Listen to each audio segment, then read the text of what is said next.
الحمد للہ وکفى وسلام علی عباده الذین اصطفى اما بعد فاعوذ باللہ من الشیطان الرجیم بسم اللہ الرحمن الرحیم وكذلك جعلناكم أمة وسطا لتكونوا شهداء على الناس عن أبي هريرة رضي الله تعالى عنه قال رسول الله صلى الله عليه وسلم لا عدوى ولا هامة ولا صفر أو كما قال عليه الصلاة والسلام اللهم صل على محمد وعلى آل محمد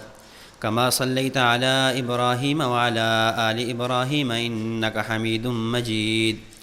اللهم بارك على محمد وعلى آل محمد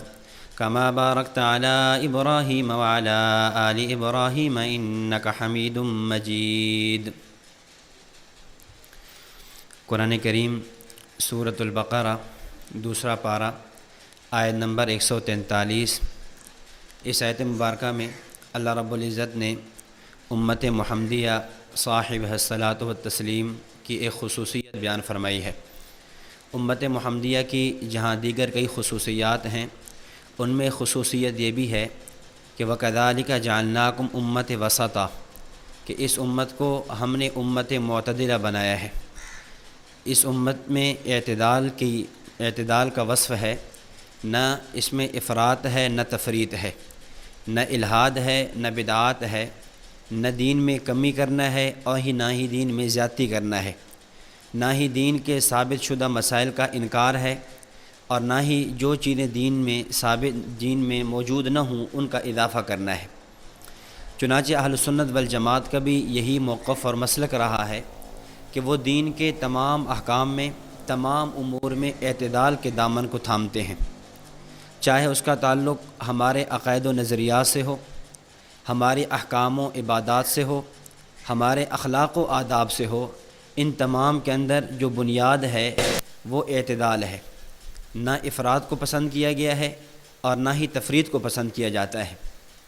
چنانچہ ابھی ہمارے ہاں صفر المظفر کا مہینہ شروع ہے، جو اسلامی سال کا دوسرا مہینہ ہے۔ جس طرح کچھ لوگ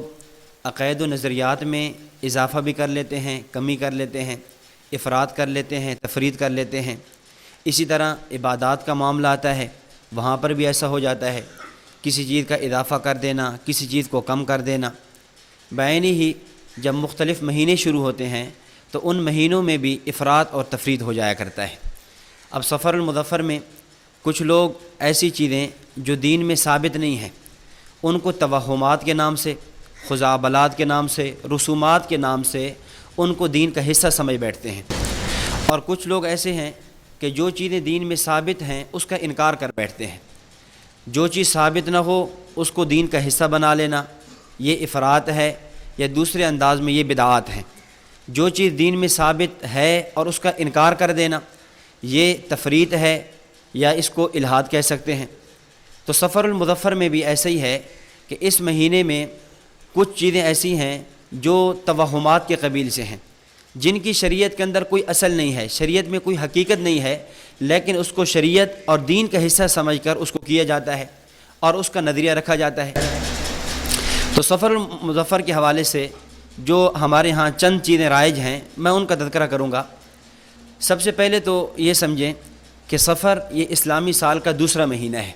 اسلامی سال جو محرم الحرام سے شروع ہوتا ہے، ذی الحجہ پہ جا کر ختم ہو جاتا ہے، اس کا دوسرا مہینہ صفر ہے۔ صفر کا لغوی معنی ہوتا ہے خالی ہونا،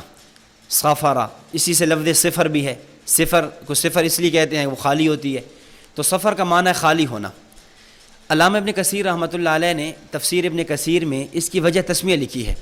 حضرت فرماتے ہیں کہ چونکہ شروع اسلام میں اور زمانہ جاہلیت میں بھی 4 مہینے ایسے تھے جو حرمت والے تھے،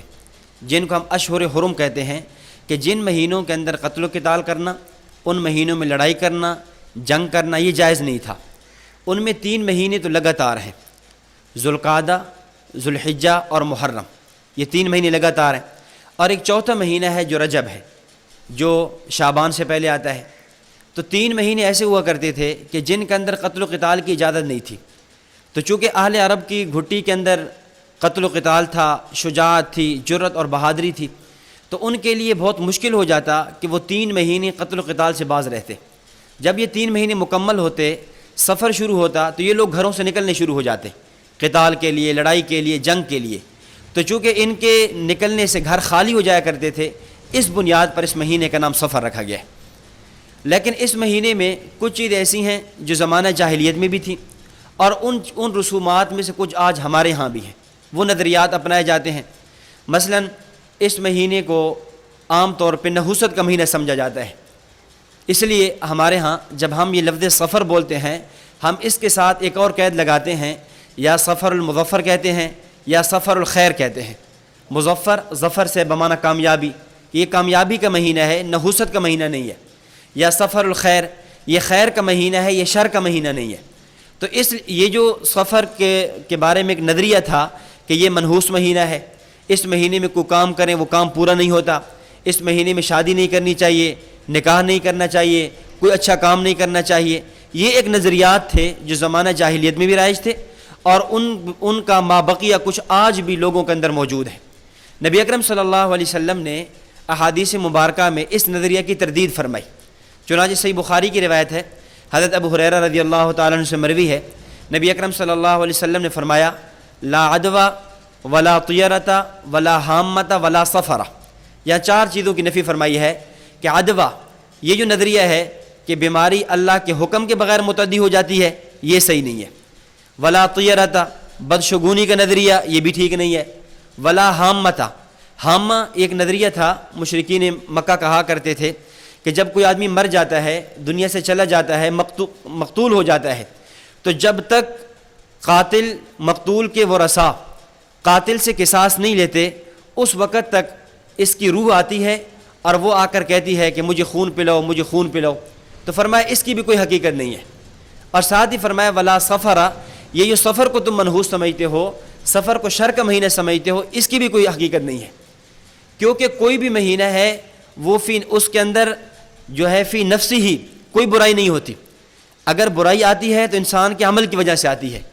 اگر اس کے اندر جو کمزوری آتی ہے تو انسان کے اپنے گناہوں کی وجہ سے آتی ہے، ورنہ زمانہ سارا کا سارا اللہ کا پیدا کرتا ہے۔ جو بھی مہینہ ہو، وہ سارے مہینے، وہ سارے زمانے، سارے دن اور رات یہ اللہ تعالیٰ کے پیدا کرتے ہیں۔ چنانچہ صحیح بخاری ہی کی روایت ہے، حضرت ابو ہریرہ رضی اللہ تعالیٰ عنہ فرماتے ہیں، حدیث قدسی ہے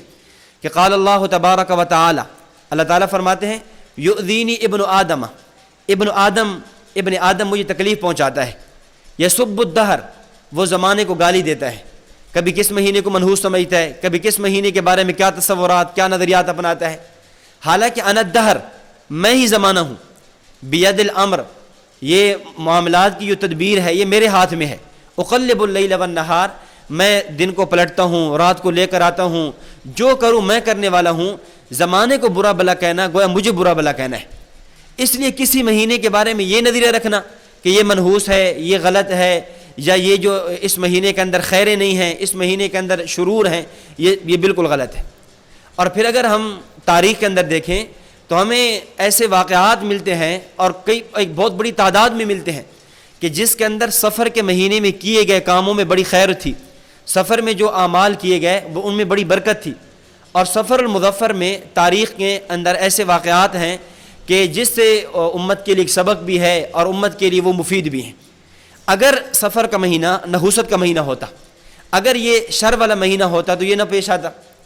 مثال کے طور پہ سفر سن 7 ہجری میں قبیلہ دوس کے 70 یا ایک روایت کے مطابق 80 افراد نے اسلام قبول کیا، اور قبیلہ دوس وہی ہے جہاں کہ حضرت سیدنا ابو ہریرہ رضی اللہ تعالیٰ عنہ ہیں، اور اسی موقع پہ سیدنا ابو ہریرہ رضی اللہ تعالیٰ عنہ کا بھی قبول اسلام ہے۔ اگر سفر اتنا شر کا مہینہ ہوتا، سیدنا ابو ہریرہ جیسا محدث جس سے تقریباً 5200 روایات مروی ہیں، سب سے بڑے محدث، کتب احادیث میں اکثر روایات ان کی نقل کی جاتی ہیں، ان کا ایمان لانا اسی مہینے میں، اور صرف وہ خود نہیں بلکہ ان کے ساتھ 70 یا 80 افراد ان کے قبیلے کے وہ اسلام لا رہے ہیں۔ اسی طرح نبی اکرم صلی اللہ علیہ وسلم نے اپنی عمر مبارک کے آخری سال میں سن 11 ہجری میں سفر کے مہینے میں آپ علیہ الصلاۃ والسلام نے حضرت فیروز دیلمی رضی اللہ تعالیٰ عنہ کو بھیجا کہ جائیں مدعی نبوت اسود انسی کو قتل کریں. تو حضرت فیروز دہلوی رضی اللہ تعالیٰ عنہ کو اس اہم مہم کے لیے بھیجنا، مدعی نبوت کے خاتمے کے لیے قتل کرنے کے لیے بھیجنا، یہ اس بات کی دلیل ہے کہ صفر شر کا مہینہ نہیں ہے، ورنہ اتنا بڑا اور اہم کارنامے کے لیے صفر جیسے مہینے کا انتخاب نہ کیا جاتا. اسی طرح نبی اکرم صلی اللہ علیہ وسلم کی پیشن گوئی تھی. آپ علیہ السلام نے فرمایا تھا کہ ایک وقت آئے گا کہ کسریٰ فتح ہو جائے گا. ظاہر ہے اس وقت دو بہت بڑی طاقتیں تھیں، ایک طاقت قیصر کی تھی، ایک کسریٰ کی تھی. اور آپ علیہ السلام کی یہ پیشن گوئی سیدنا عمر رضی اللہ تعالیٰ عنہ کے دور خلافت میں پوری ہوتی ہے. سن 16 ہجری میں سیدنا عمر رضی اللہ تعالیٰ عنہ کے زمانے میں صفر 16 ہجری میں یہ کسریٰ فتح ہوتا ہے. تو اتنی بڑی مسلمانوں کے لیے فتح جو ہے وہ اسی مہینے میں اس کی نوید اور خوشخبری لے کر آتی ہے. اور اگر آپ دیکھیں بنو امیہ کا جو دور ہے، خلافت بنو امیہ کا جو زمانہ بنتا ہے، جو سن 40 ہجری سے شروع ہوتا ہے اور 132 پہ جا کر ختم ہوتا ہے، تو یہ تقریباً جو 92 سال ہیں بنو امیہ کے دور کے، ان 92 سالہ بنو امیہ کے دور خلافت میں سب سے اہم ترین جو دور ہے وہ سیدنا عمر بن عبدالعزیز رحمۃ اللہ علیہ کے دور خلافت ہے.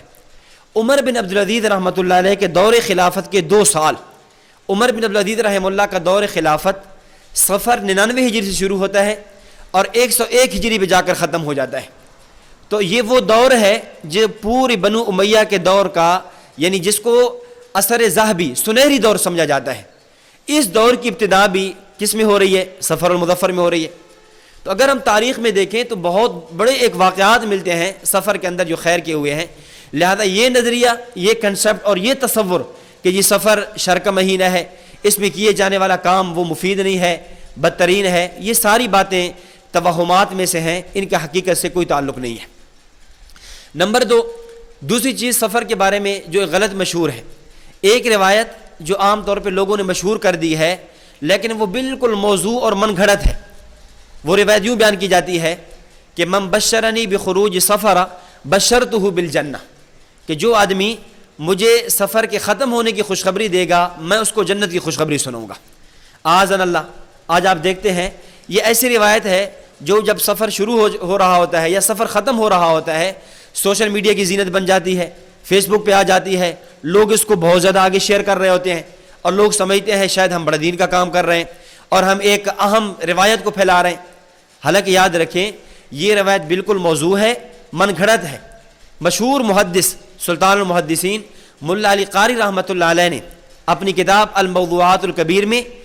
اس روایت کو موضوع اور من گھڑت لکھا ہے. علامہ عجلونی رحمۃ اللہ علیہ انہوں نے کشف الخفاء میں اس روایت کو موضوع لکھا. اسی طرح ہمارے حنفیہ کے مشہور محدث جرح و تعدیل کے امام گزرے ہیں علامہ طاہر پٹنی رحمۃ اللہ علیہ، انہوں نے بھی اپنی کتاب تذکرۃ الموضوعات کے اندر اس روایت کو موضوع اور من گھڑت کہا ہے.